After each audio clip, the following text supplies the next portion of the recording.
दोस्तों, आज के इस वीडियो के द्वारा हम ये सीखने वाले हैं कि MCB, MCCB, ELCB, RCCB, RCD, RCBO, MPCB और आइसोलेटर क्या होता है, इन सभी का फुल फॉर्म क्या है, कैसे काम करता है और कहाँ पे हमें कौन सा डिवाइस का इस्तेमाल करना होगा।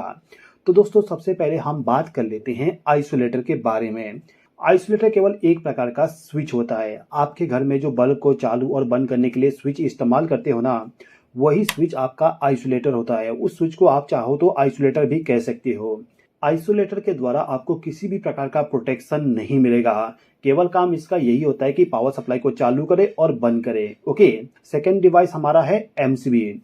एमसीबी का फुल फॉर्म होता है मिनिएचर सर्किट ब्रेकर। एमसीबी का इस्तेमाल आपके घर में भी किया गया होगा। यदि आप देखोगे आपके घर का जो मेन डिस्ट्रीब्यूशन बोर्ड है तो वहां पे लगा होता है। अब ये जो एमसीबी है, इस एमसीबी का इस्तेमाल हम क्यों करते हैं, एक बात समझिए। देखिए दोस्तों, जो हमारे घर में पावर सप्लाई आता है, उस पावर सप्लाई में बहुत सारे इलेक्ट्रिकल फॉल्ट आते हैं। उन सभी फॉल्ट में से दो फॉल्ट ऐसे हैं जो बहुत ही ज्यादा हमारे घरों में देखने को मिल जाता है। सबसे पहला होता है ओवरलोड और सेकंड होता है शॉर्ट सर्किट। तो ये जो दोनों फॉल्ट है, इन्हीं दोनों फॉल्ट के प्रोटेक्शन के लिए हम एमसीबी का इस्तेमाल करते हैं। दोस्तों, आगे बढ़ने से पहले मैं आपको एक चीज और बताना चाहूंगा कि जो एमसीबी होता है और जो आइसोलेटर होता है, ये दोनों के दोनों देखने में एक जैसे होते हैं। जो आपका एमसीबी है उसी के जैसे ही आपका आइसोलेटर भी होता है। वैसे तो आइसोलेटर आपको बहुत सारे टाइप के मिल जाएंगे, लेकिन जो एमसीबी टाइप का आइसोलेटर होता है वो सेम टू सेम एमसीबी के जैसे ही दिखता है। यदि आप मार्केट में बाय करने जाते हो एमसीबी, तो दुकानदार क्या करता है कि आपको सस्ते में बेचने के चक्कर में आपको एमसीबी की जगह आइसोलेटर भी प्रोवाइड कर देता है। और यदि आप आइसोलेटर को आपके घर में लगा दोगे तो आपको किसी भी प्रकार का प्रोटेक्शन नहीं मिलेगा। आप स्क्रीन पे देख सकते हैं कि एमसीबी का सिंबल क्या होता है और आइसोलेटर का सिंबल क्या होता है। आप जब भी कभी एमसीबी को बाय करने जाओ तो उस समय एमसीबी के ऊपर में जो सिंबल बना होता है उसको देख लीजिएगा कि वो एमसीबी है कि नहीं है। ओके, अब इसके बाद में जो नेक्स्ट डिवाइस है वो है एमसीसीबी। एमसीसीबी का फुल फॉर्म होता है मॉड्यूल केस सर्किट ब्रेकर। देखिए दोस्तों, जो एमसीबी होता है उस एमसीबी को यदि आप बाय करने जाओगे तो आपको एमसीबी केवल 63 एम्पियर तक मिलेगा। अभी के टाइम पे आपको 100 एम्पियर का भी एमसीबी मिल जाएगा, लेकिन पहले के टाइम पे 63 एम्पियर तक का ही एमसीबी मिलता था। अब यदि आपको इससे ज्यादा रेटिंग वाली प्रोटेक्शन डिवाइस चाहिए तो उस कंडीशन में आपको एमसीसीबी बाय करना पड़ेगा। एमसीसीबी जो होता है वो भी आपको ओवरलोड और शॉर्ट सर्किट का प्रोटेक्शन प्रोवाइड करेगा। यानी कि आप कह सकते हो कि जो एमसीबी आपको प्रोटेक्शन प्रोवाइड करके देगा, सेम टू सेम आपका जो एमसीसीबी है वो भी प्रोटेक्शन प्रोवाइड करके देगा। वैसे तो जो एमसीसीबी होता है वो आपको मार्केट में 1000 एम्पियर तक मिल जाएगा, लेकिन अभी के टाइम पे यदि आप बाय करने जाते हो तो आपको उससे ज्यादा रेटिंग वाला भी एमसीसीबी मिल जाएगा, क्योंकि अभी के टाइम पे बहुत सारे ऐसे कंपनियां हैं जो एमसीसीबी को 1000 से भी ज्यादा रेटिंग वाली बना रही हैं। अब इसके बाद में जो नेक्स्ट डिवाइस है ये है आरसीसीबी। आरसीसीबी का फुल फॉर्म होता है residual current circuit breaker. RCCB जो होता है इसको आपको कंपलसरी आपके घर में लगाना चाहिए। इसको क्यों हमारे घर में लगाना चाहिए, इसको हम थोड़ा सा समझ लेते हैं। यदि आपके घर में या फिर जो इलेक्ट्रिकल सर्किट है उसमें आपने आरसीसीबी को कनेक्ट करके रखे हो और उस कंडीशन में यदि आप जाके फेस सप्लाई को भी पकड़ लेते हो तो आपको इलेक्ट्रिक शॉक नहीं लगेगा। इलेक्ट्रिक शॉक इसलिए नहीं लगेगा क्योंकि जो आपका आरसीसीबी है, आरसीसीबी आपका तुरंत ट्रिप हो जाएगा। यानी कि आपको इलेक्ट्रिक शॉक से प्रोटेक्ट करने के लिए आपको आपके घर में आरसीसीबी का इस्तेमाल करना चाहिए। आरसीसीबी का काम केवल इलेक्ट्रिक शॉक से प्रोटेक्शन प्रोवाइड करना होता है। यदि आप आरसीसीबी के बारे में पूरा डिटेल से समझना चाहते हैं तो इसका वीडियो मैंने ऑलरेडी बना दिया हूं, उसका लिंक आपको डिस्क्रिप्शन में मिल जाएगा। चलिए अब हम बात करते हैं हमारे नेक्स्ट डिवाइस के बारे में, जिसका नाम है ईएलसीबी। ईएलसीबी का फुल फॉर्म होता है अर्थ लीकेज सर्किट ब्रेकर। ये जो सर्किट ब्रेकर है इसका काम भी आरसीसीबी के जैसे ही होता है, यानी कि इलेक्ट्रिक शॉक से आपको प्रोटेक्ट करना। अब यहाँ पे आप ये सोचोगे कि आरसीसीबी जो होता है वो हमें इलेक्ट्रिक शॉक से प्रोटेक्ट कर रहा है और ईएलसीबी भी हमें इलेक्ट्रिक शॉक से प्रोटेक्ट कर रहा है, तो इन दोनों का नाम अलग अलग क्यों है। देखिए दोस्तों, जो आरसीसीबी और ईएलसीबी है, इन दोनों के बीच में दो डिफरेंस बताता हूं, आप समझ जाओगे।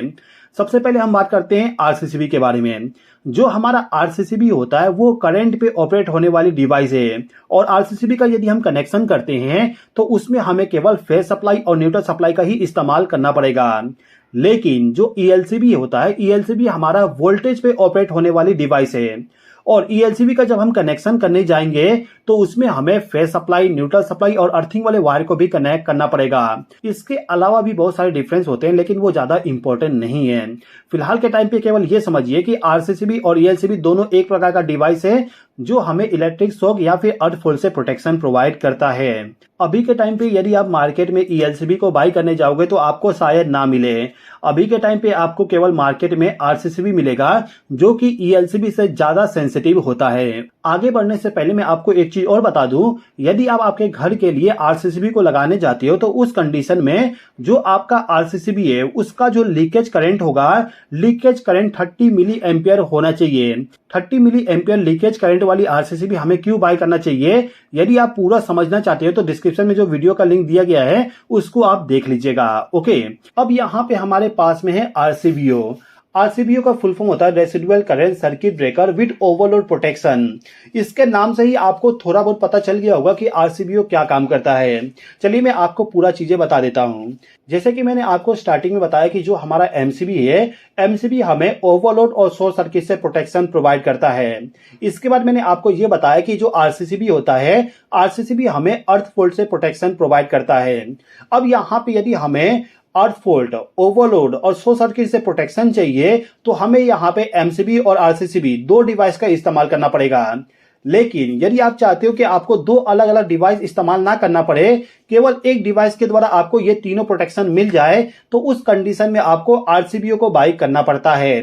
तो जो आरसीबीओ होता है इसके द्वारा हमें ओवरलोड, शॉर्ट सर्किट और अर्थ फॉल्ट से प्रोटेक्शन मिलता है। ओके, ये जो आरसीबीओ है इसको हम आरसीडी के नाम से भी जानते हैं। बहुत सारे लोगों के माइंड में ये डाउट होता है कि जो आरसीबीओ है और जो आरसीडी है ये दो अलग अलग डिवाइस है, लेकिन ऐसा नहीं है। ये जो आरसीबीओ है इसको ही हम आरसीडी भी कहते हैं। ओके, अब इसके बारे में जो हमारे पास में आखिरी डिवाइस है ये है एमपीसीबी। एमपीसीबी का फुल फॉर्म होता है मोटर प्रोटेक्शन सर्किट ब्रेकर।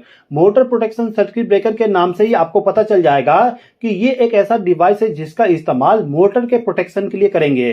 अब यहाँ पे हमें केवल ये समझना है कि इसके द्वारा हमें क्या क्या प्रोटेक्शन मिलेगा। एमपीसीबी जो होता है वो आपको ओवरलोड, शॉर्ट सर्किट, साथ ही साथ में फेस लॉस का भी प्रोटेक्शन प्रोवाइड करता है।